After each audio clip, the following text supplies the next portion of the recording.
Oremos para pedirle a nuestro Señor que nos hable en esta mañana en el estudio de su palabra.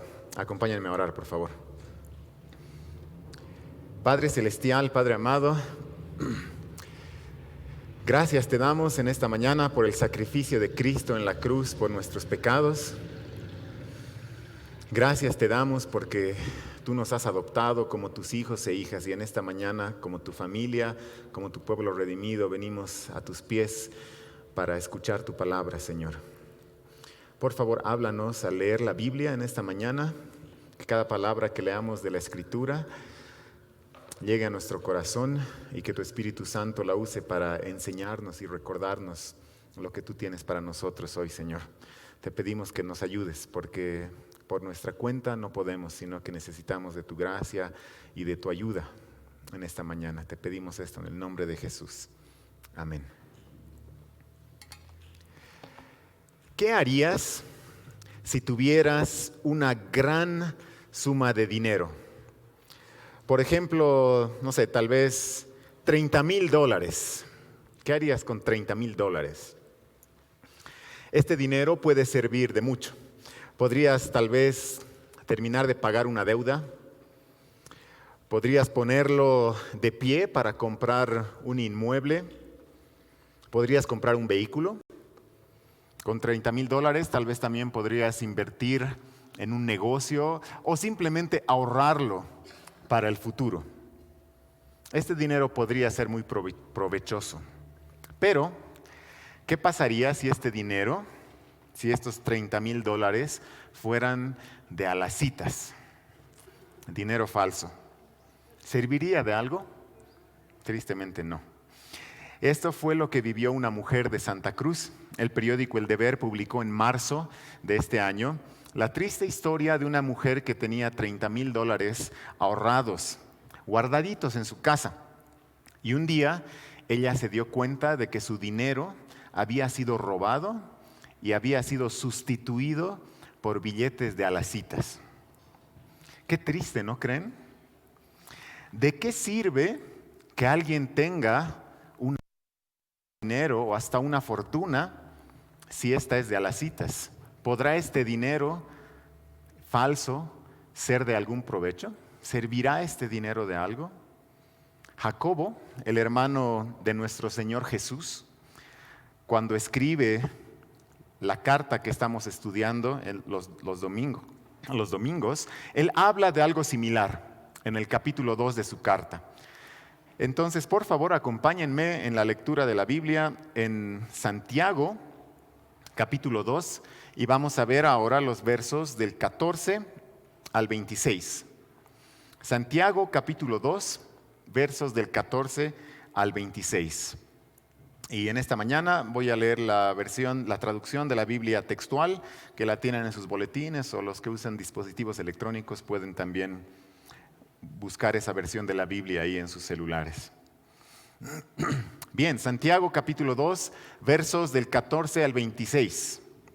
La palabra de Dios dice así: ¿de qué sirve, hermanos míos, de que alguien diga que tiene fe si no tiene obras? ¿Acaso puede tal fe salvarlo? Si un hermano o una hermana andan desabrigados y carecen del sustento diario, y alguno de vosotros les dice: id en paz, calentaos y saciaos, pero no les dais las cosas necesarias para el cuerpo, ¿de qué sirve? Así también la fe, si no tiene obras, está muerta en sí misma. Pero alguno dirá: tú tienes fe y yo tengo obras.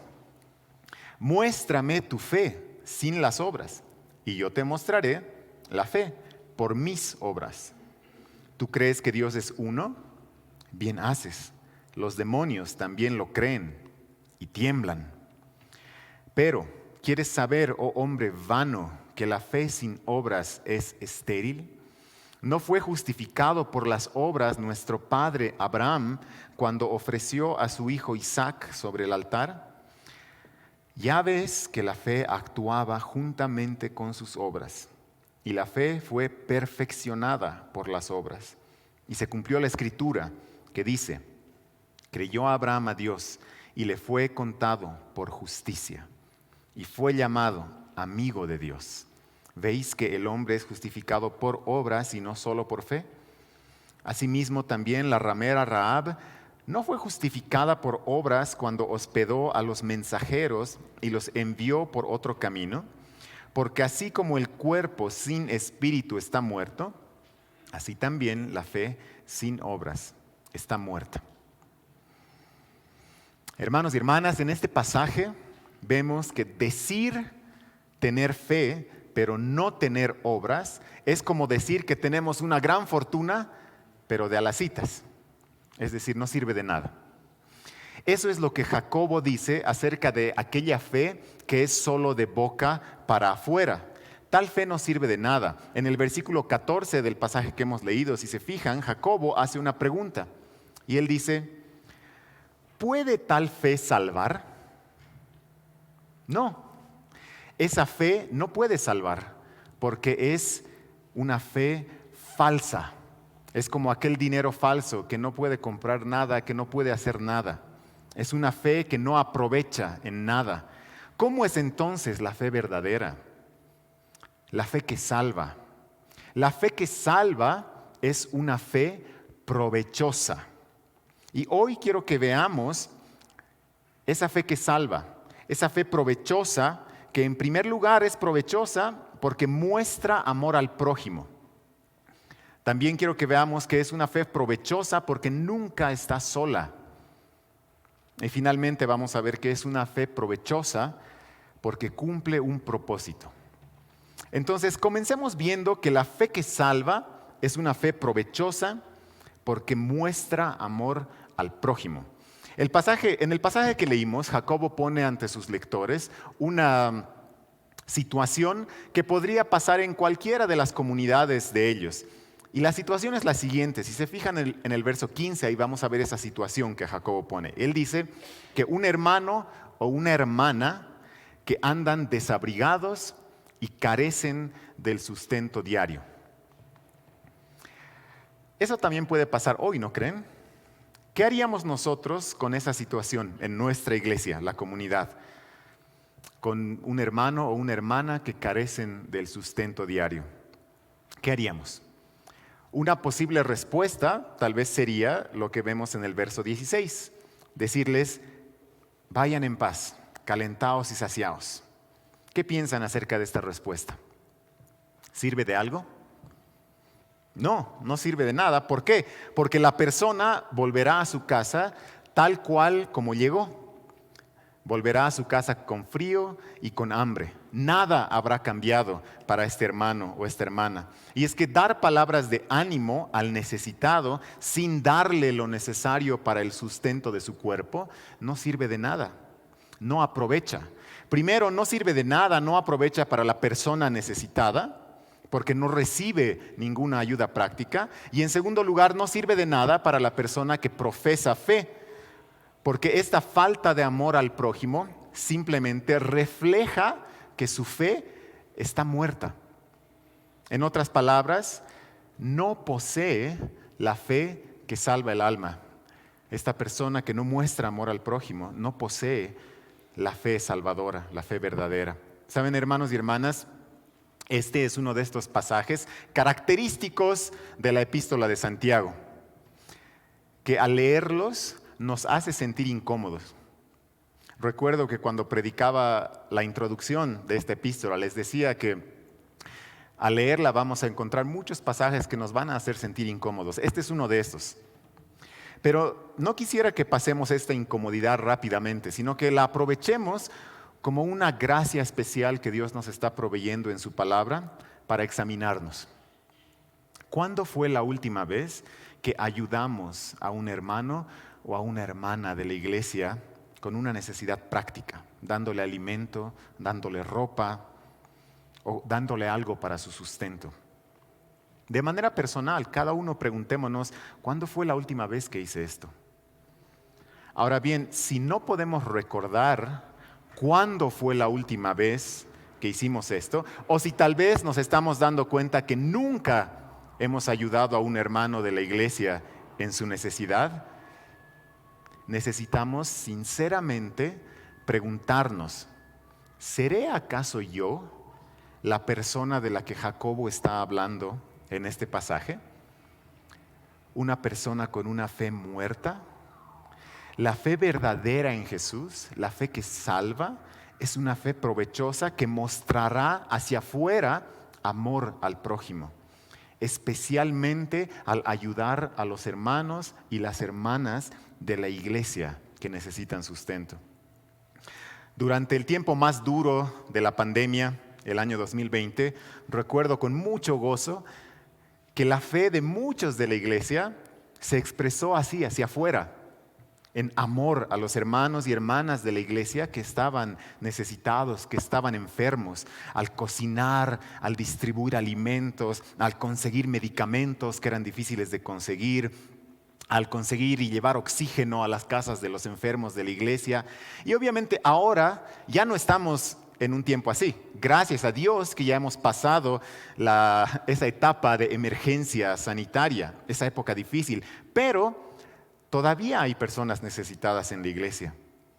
Y este pasaje de la palabra nos está desafiando a todos los creyentes a poder salir de nuestra zona de comodidad y expresar nuestra fe en Jesús hacia afuera, de manera práctica, amando al prójimo. Y tal vez alguien dirá, pero no conozco las necesidades de los hermanos y hermanas de la iglesia. No conozco sus necesidades, no sé qué estarán pasando. Y la verdad es que es un punto válido. Podemos decir eso, pero la solución es fácil, gracias a Dios. La solución es simple: involucrémonos con la familia de la iglesia. Compartamos vida juntos, enganchémonos con un grupo pequeño, con un grupo jetro, con un grupo de matrimonios, etc. Ahí vamos a conocer a nuestros hermanos y hermanas de la iglesia y vamos a poder conocer sus necesidades. Porque tal vez en un contexto así de toda la iglesia reunida en un día domingo con 2 cultos, no podemos conocer las necesidades de todos, pero en un grupo pequeño sí. Qué hermoso es cuando en los grupos jetro, en los grupos de matrimonios, en un contexto de más intimidad, podemos compartir acerca de nuestras necesidades. Y podemos no solo orar juntos, sino qué hermoso es cuando estos grupos, las personas de estos grupos, trabajamos juntos para proveer para las necesidades de otro dentro del grupo jetro. Entonces es clave, hermanos y hermanas, que estemos involucrados en la vida de la iglesia, además de los días domingo. Nuestro Señor Jesús nos enseñó esa lección de mostrar amor al prójimo cuando Él vino, no para ser servido, sino para servir y para entregar su vida en rescate por muchos. Nosotros que tenemos fe en Jesús, debemos actuar con el mismo amor al prójimo que nuestro Señor Jesús. Como dice aquella vieja canción de Eduardo Santoro, que titula Desde que te conocí. Esta canción antigua dice: desde que experimenté tu perdón, tu amor, tu paz, algo nuevo en mí empezó. Y dice también: quiero amar, oh Cristo, quiero dar, oh Cristo, al caído levantar, al enfermo ayudar. Esa es una fe provechosa porque muestra amor al prójimo. Y además es una fe provechosa porque nunca está sola. Seguro al leer las palabras de Jacobo, en aquella época hubo personas que al sentirse incómodos podían intentar tal vez objetar en su defensa y rápidamente saltar para autojustificarse, así como tal vez algunos de nosotros hoy al leer este pasaje de la Escritura podemos sentirnos un poco incómodos y podemos ser tentados a autojustificarnos. Y una posible objeción está en el versículo 18. Fíjense el versículo 18. Dice: pero alguno dirá, tú tienes fe y yo tengo obras. En otras palabras, esta objeción dice: está bien, no pasa nada. Algunos somos cristianos de fe, otros somos cristianos de obras. Como si dijéramos, algunos somos más de conocimiento, más intelectuales en cuanto a la fe. Otros somos de manos a la obra. Está bien, todos somos diferentes. ¿No pensamos lo mismo a veces nosotros? como si hubiera dos tipos de cristianos, ¿no? Uno de conocimiento y uno de obras. Pero la respuesta de Jacobo a esta objeción es contundente. No hay esos dos tipos de cristianos. La respuesta de él está al final del versículo 18 y dice: muéstrame tu fe sin las obras. Ahora pausemos ahí. ¿Se puede mostrar fe sin obras? No se puede.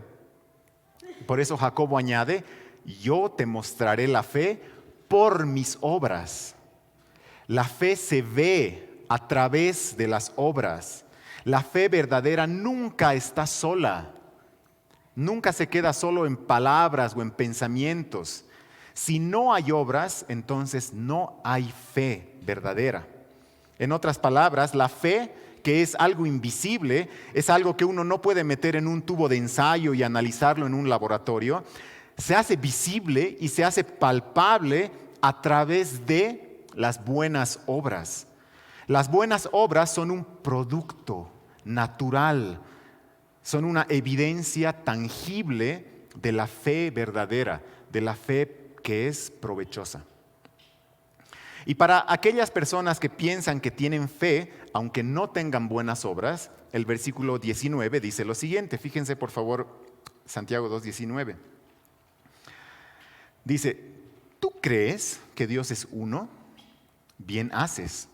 Los demonios también lo creen y tiemblan. Para entender esta declaración, pensemos en la audiencia original de esta carta. Como hemos mencionado varias veces en estos sermones, en esta serie de sermones, la audiencia original eran judíos cristianos. ¿Cómo responderían estos judíos cristianos a esta pregunta de Jacobo? ¿Tú crees que Dios es uno? Ellos, como judíos, seguro dirían: sí, creemos que Dios es uno. Es más, lo recitamos y lo decimos cada día. Cada mañana y cada noche, los judíos devotos recitaban Deuteronomio 6:4.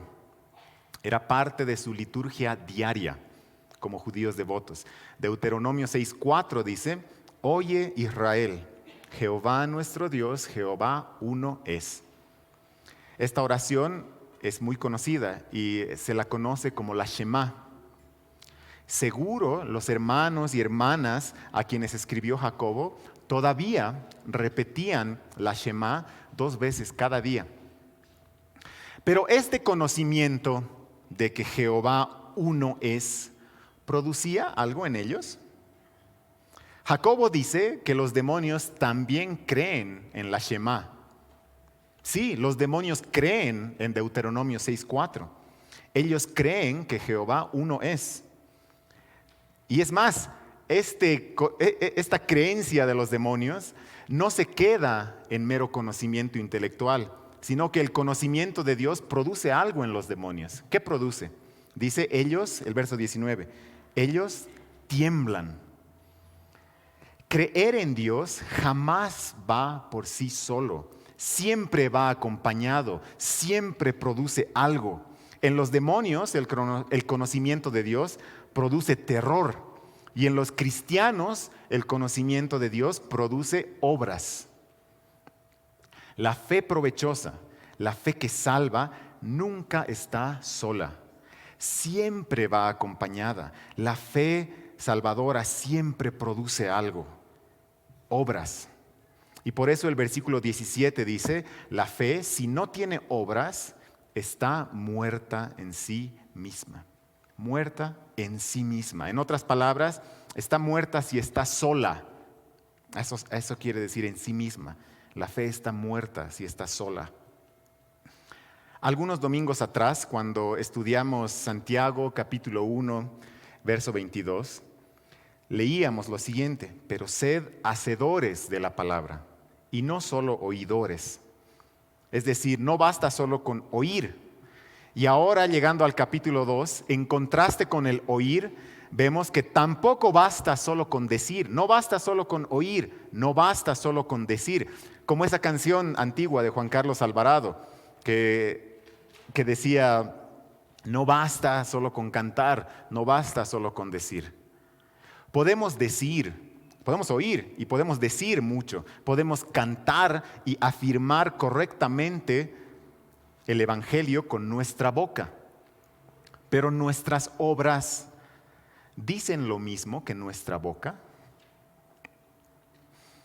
Una vez un hermano de la iglesia me dijo, si el conocimiento fuera dinero, en la iglesia seríamos millonarios. ¿Qué creen? ¿Qué opinan de esta frase? En cierta medida creo que es cierto.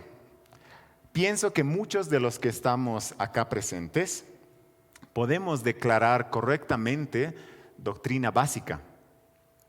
Podemos repetir algunos versículos bíblicos y podemos explicar de manera sencilla el Evangelio de Jesús. Pero si este conocimiento no está produciendo un cambio en nuestras vidas, si no hay buenas obras en nuestras vidas que estén siendo producidas por esta fe, entonces hay un problema. Puede que tengamos una fe muerta. En la iglesia, en esta iglesia somos buenos para enseñar y para dar todo tipo de clases y cursos, que son cosas buenísimas, pero ¿seremos igual de buenos para hacer obras de misericordia? ¿Para alimentar al hambriento? ¿Para abrigar al que carece de sustento? Alguien tal vez podría objetar y decir, bueno, es que es más importante la necesidad espiritual. Pero esta forma de pensar es un dualismo entre cuerpo y alma que es peligroso, en el que uno piensa que solo lo espiritual es importante y el cuerpo, lo material, es malo. Esta manera de pensar es peligrosa. Hermanos y hermanas, si no tenemos buenas obras, estamos andando en un terreno peligroso. Cuidado que seamos aquella persona a la que Jacobo le habla en el verso 20. Y fíjense lo que le dice Jacobo a esta persona en el verso 20. Dice, pero, ¿quieres saber, oh hombre vano, que la fe sin obras es estéril? A aquella persona que dice tener fe, pero no tiene obras, Jacobo la llama hombre vano. En otras palabras, persona vacía, persona hueca. Es una persona que puede tener cierta apariencia externa, pero por dentro no hay nada. La falta de buenas obras refleja un hueco, refleja un vacío en el corazón. Puede haber dos personas lado a lado confesando con su boca el Evangelio de Jesús, pero uno está vacío y el otro está lleno. Y sus obras, sus buenas obras, serán la evidencia de lo que hay en su corazón. Hace varios años recuerdo que personas del proyecto Suma, que es un ministerio que trabaja con víctimas de explotación sexual, me contaron que en las visitas que este ministerio realizaba a los locales de la zona roja de El Alto, algunas veces se toparon con líderes y pastores de iglesias que estaban ahí pensando que nadie los veía y estaban pagando por sexo, pagando por prostitutas. Por otro lado, poniendo esta historia a un lado, recuerdo haber leído en un libro la historia de un hombre cristiano que para evitar la tentación sexual, cada que él viajaba por motivos de trabajo, él pedía en el hotel que quitaran la televisión de su habitación, para no tener esa tentación sexual ahí de la televisión. Aunque en los hoteles dice que lo miraban como loco, él insistía y finalmente le hacían caso y quitaban la televisión. Pensé en estas dos historias porque en estas dos historias veo dos personas. En la primera historia, un líder de una iglesia que está comprando sexo. Seguro los domingos este líder parece que está lleno. Este líder seguro profesa fe, pero sus obras fuera de la iglesia muestran que hay un vacío en su corazón. Es un hombre vano. Por otro lado, en la segunda historia, vemos un hombre que también profesa fe con su boca. Y aun cuando está lejos de casa, cuando está lejos de su iglesia, en lugares donde nadie lo ve, sus obras van de la mano de su fe. Sus obras muestran que no está vacío. sino que su fe es provechosa. Ahora necesitamos preguntarnos nosotros, ¿qué reflejan nuestras obras durante la semana? Cuando estamos en casa o en el trabajo o cuando estamos solos, cuando nadie nos ve, ¿qué reflejan nuestras obras? Así como dice el dicho, los ojos son la ventana del alma. Nosotros tal vez podríamos decir, las obras son la ventana que nos permite ver la fe verdadera. La fe verdadera es provechosa porque nunca va sola. Y además es provechosa porque cumple un propósito. Para explicar esto, Jacobo pone 2 ejemplos del Antiguo Testamento. 2 ejemplos que estos judíos cristianos conocían muy bien. El primero es el de Abraham y el segundo es el de Rahab. De Abraham, Jacobo dice en el versículo 21, fíjense por favor Santiago 2:21, dice, ¿no fue justificado por las obras nuestro padre Abraham cuando ofreció a su hijo Isaac sobre el altar? Jacobo trae a nuestra memoria la justificación de Abraham, es decir, cuando Abraham fue declarado justo ante Dios. ¿Cuándo ocurrió esto? Hagamos memoria un poquito de lo que conocemos del Antiguo Testamento. Esto ocurrió en Génesis capítulo 15. En Génesis 15:6, ahí leemos, y creyó Abraham a Jehová y le fue contado por justicia. En Génesis 15, Jehová reafirmó su promesa a Abraham y le prometió un hijo. Y le dijo que su descendencia iba a ser como las estrellas del cielo que no se pueden contar. Abraham creyó en la promesa y su fe le fue contada por justicia. Pero si fue ahí cuando Abraham fue declarado justo, ¿por qué Jacobo dice en Santiago 2:22 que Abraham fue justificado cuando ofreció a su hijo Isaac sobre el altar? ¿Cuándo ocurrió esto? Mucho después, años después, en Génesis capítulo 22. Entonces aquí nos encontramos con algo bien interesante. En Génesis 15, Abraham fue justificado por fe. Y años después, en Génesis 22, las obras de Abraham mostraron que verdaderamente él tenía fe y que verdaderamente era justo. Jacobo dice en el versículo 22, Santiago 2:22 dice, ya ves que la fe actuaba juntamente con sus obras y la fe fue perfeccionada por las obras. Es decir, la fe fue cumplida a través de las obras. O dicho de otra manera, la fe de Abraham cumplió un propósito a través de sus obras. El propósito de la fe no es llenarnos la cabeza de información. Como decía nuestro querido Miguel en su sermón de hace algunas semanas atrás, Miguel decía, el conocimiento sin transformación produce fariseísmo. El propósito de la fe es una vida transformada, una vida santa, una vida dedicada, separada para Dios, llena de buenas obras. No mero conocimiento, no mera información. Por eso Jacobo puede decir acerca de Abraham que cuando él ofreció a Isaac, ahí se cumplió la escritura. Santiago 2:23 dice que ahí se cumplió la escritura, creyó Abraham a Dios y le fue contado por justicia. La fe provechosa cumple un propósito. Y Jacobo añade en la segunda parte del verso 23 y dice, y Abraham fue llamado amigo de Dios. Abraham en el Antiguo Testamento es llamado amigo de Dios. Y cuando este término es usado en el Antiguo Testamento, también puede ser traducido como amado de Dios. Las obras de Abraham fueron evidencia de que él tenía una relación muy cercana con Dios. Fueron evidencia de que él era amado de Dios, amigo de Dios.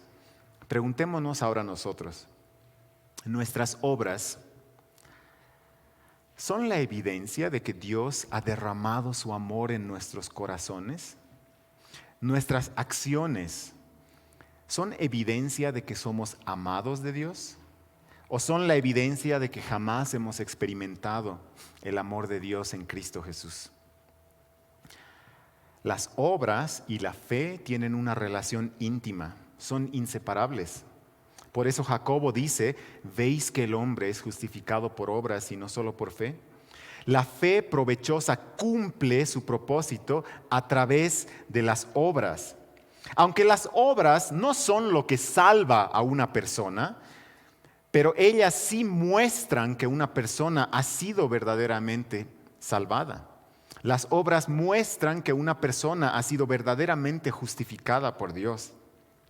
Y para que entendamos bien esto, Jacobo pone un segundo ejemplo, y es el ejemplo de Rahab, la ramera. Y dice acerca de ella en el versículo 25, Santiago 2:25, dice, y asimismo, también la ramera Rahab no fue justificada por obras. No fue justificada por obras cuando hospedó a los mensajeros y los envió por otro camino. En Rahab encontramos a alguien que confesó algo con su boca y sus acciones dijeron lo mismo que su boca. Ella era una ramera que vivía en la ciudad de Jericó y los israelitas que estaban tomando posesión de la tierra prometida mandaron espías a la ciudad de Jericó. Y Rahab les dijo lo siguiente, esto está en Josué 2, del 10 al 11, voy a leer algunos fragmentos de este pasaje. Rahab les dijo a los espías, hemos oído, es decir, todas las personas de la ciudad, hemos oído cómo Yahvé hizo secar las aguas del Mar Rojo delante de vosotros cuando salisteis de Egipto. Más adelante dice, y cuando lo oímos, se nos derritió el corazón, porque Yahvé, vuestro Dios, Él solo es Elohim arriba en los cielos y abajo en la tierra. Ella, al igual que las demás personas de Jericó, habían oído acerca del Éxodo. Y dice que se derritió su corazón. Y todos ellos en Jericó, dice que reconocieron que Jehová, solo Él es Dios de los cielos y la tierra. Ahora, todos los de Jericó, según las palabras de Rahab, reconocieron esto. Pero ¿se salvaron todas las personas en Jericó por reconocer con su boca que Jehová es Dios? No, no se salvaron todos. Solo se salvó Rahab. ¿Y qué tal si después de haber hecho esa confesión con su boca, Rahab hubiera hecho arrestar a los espías? Si esto hubiera ocurrido, la boca de Rahab hubiera dicho una cosa, pero sus acciones hubieran dicho otra totalmente diferente. Como aquella persona que un día domingo en cualquier iglesia puede cantar y decir, no hay otro Dios como Jehová, no hay otro Dios como el Señor. Pero en la semana no considera a Dios. Y en vez de vivir como si Jehová fuera el Dios supremo, vive como si ella fuera el jefe supremo, satisfaciendo sus propios deseos, los deseos pecaminosos de su corazón, y en vez de hacer la voluntad de Dios. Pero Rahab no actuó así, sino que después de declarar con su boca que Jehová es Dios, ella hospedó a los espías y los envió por otro camino para que ellos no fueran atrapados. La fe de Rahab cumplió su propósito en las obras de ella. Las obras de Rahab evidenciaron que ella era justa, que estaba en una relación correcta con Dios. Y no así el resto de las personas de la ciudad de Jericó, que confesaron algo con su boca, pero sus obras no dieron evidencia de esto. Analicemos ahora nuestra fe. ¿Qué propósito está cumpliendo nuestra fe? ¿Cuál es la evidencia de todo lo que declaramos con nuestra boca los días domingo? Saben, después de años de trabajar con jóvenes y con adolescentes, hay algo que de vez en cuando escucho de boca de los padres de familia. Y es lo siguiente: mi hijo o mi hija es una maravilla en la iglesia, pero en la casa es otra cosa. Estas también fueron las palabras que en algún momento mi propia mamá dijo acerca de mí cuando yo era adolescente. Pero la verdad es que esto no ocurre solo con jóvenes y adolescentes, sino que Así como en la época de Jacobo, en la nuestra también hay muchas personas que en la iglesia son una cosa, pero afuera de la iglesia son otra. La fe de una persona así, tristemente, es una fe muerta. Una fe que no cumple ningún propósito. No es una fe provechosa, como dice Jacobo en el verso 26, porque así como el cuerpo sin espíritu está muerto, así también la fe sin obras está muerta. Entonces, en conclusión, hemos visto 3 características de una fe provechosa, de la fe que salva. La fe provechosa es provechosa porque muestra amor al prójimo. Se expresa en obras prácticas para ayudar a los necesitados de la iglesia. En segundo lugar, vimos que la fe que salva es provechosa porque nunca está sola, sino que siempre va acompañada de buenas obras. Y en tercer lugar, vimos que la fe que salva es una fe provechosa porque cumple un propósito a través de las buenas obras. Estas buenas obras muestran que una persona es justa ante Dios. Al comenzar el sermón de hoy, les conté la historia de una mujer en Santa Cruz que pensaba que tenía mucho dinero, pero que se dio cuenta que su fortuna era falsa, que era de alacitas, dinero falso. Seguro en esta mañana muchos consideramos tener una fortuna en fe, pero examinémosla detenidamente. ¿Será verdadera? A la distancia uno puede sostener así un billete falso. Este es un billete que dice que es de $1,000,000. No existe un billete así, ¿verdad? Pero bueno, a la distancia alguien podría pensar que es dinero verdadero. Pero cuando uno lo examina detenidamente, se da cuenta que es falso, que no sirve de nada. Uno no puede hacer nada con ese dinero. Necesitamos hacer el mismo examen con nuestra fe. Necesitamos examinarla detenidamente. ¿Será verdadera? Este examen detallado va a revelar la realidad. En esta mañana todos parecemos iguales en lo que decimos, pero este pasaje nos está llamando a examinar nuestra fe con cuidado, bajo la luz de nuestras obras. Y tal vez habrá algunos que se están dando cuenta que pensaban que eran millonarios en fe, pero se dieron cuenta que su fortuna era falsa. ¿Qué podemos hacer? La solución no es comenzar a hacer buenas obras para salvar tu alma, porque la salvación no funciona así. La salvación no es por obras, la salvación es por gracia, por medio de la fe, por lo que ha hecho Jesús. Entonces la solución, si te has dado cuenta que tu fortuna es falsa, que no tenías fe, entonces la solución es acercarse a Dios como un mendigo, con un corazón arrepentido y con manos totalmente vacías, y decirle: Señor, me he dado cuenta que no tengo nada, por favor, sálvame. Jesús fue el único que vivió una vida perfecta que ninguno de nosotros puede vivir. Siendo inocente, Jesús murió en la cruz por nuestros pecados, en nuestro lugar, en la cruz. Murió por nosotros. Y Él venció, Él resucitó y nos ofrece gratuitamente la salvación, por gracia, no por nada que nosotros podamos hacer. Gratuitamente nos ofrece salvación, perdón de pecados, una nueva vida, un nuevo corazón. Entonces, extendamos las manos vacías de la fe para recibir ese regalo gratuito de la salvación. Y entonces será Dios quien, por el poder de su Espíritu, comenzará a hacer una transformación en nuestras vidas. Día a día, así como un bebé crece y aprende, nosotros también iremos creciendo, iremos desarrollándonos en nuestra fe. Nuestra fe se irá nutriendo, se irá fortaleciendo, y nuestras obras irán dando la evidencia de esto, porque la fe verdadera produce obras. Y para responder a este pasaje de la Biblia que estudiamos hoy, Por favor, quisiera que hagamos una oración. La siguiente oración, la oración que vamos a hacer, la he tomado de un libro. La he tomado del libro de Jerry Cross, El Enigma del Padre Nuestro. Y voy a leerla. Si gustan, puedan repetirla en silencio, en su corazón, ¿ya? Pero al final de la oración sí hay una parte que quisiera que todos lo hagamos juntos en voz alta como congregación.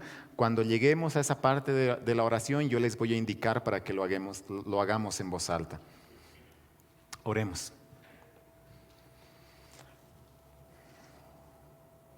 Padre celestial y misericordioso, por favor, perdóname por mis muchos pecados.